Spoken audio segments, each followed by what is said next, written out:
They won't be putting the balloons out for Secretary of State Antony Blinken when he touches down in Beijing. Relations between the US and China are at their lowest point in years. This trip was due to take place in February, cancelled after a Chinese spy balloon flew over the US and was eventually shot down.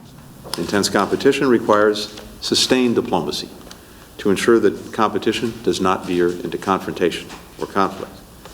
And again, that is what the world expects of both the United States and China.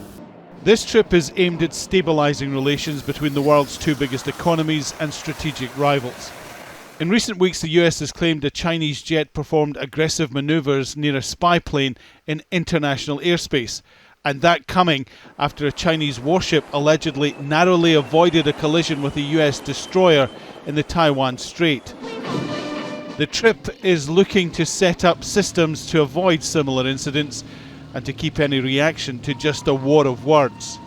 Antony Blinken goes with a shopping list. He wants to hear about China's peace plan for Ukraine and to urge them not to give military support to Russia. He will also talk trade, Taiwan, human rights, and what China regards as US efforts to hold back its semiconductor industry. You know, there are limits to U.S. influence and leverage, certainly when it comes to its rivals and competitors like China.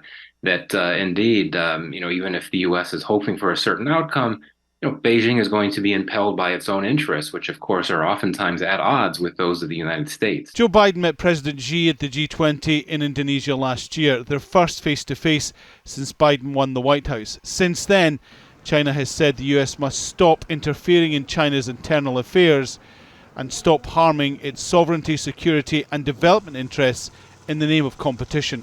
The Americans are playing down the idea that the Blinken visit will lead to a summit between the two presidents, either here at the White House or in Beijing, but it will lead to other top-level meetings.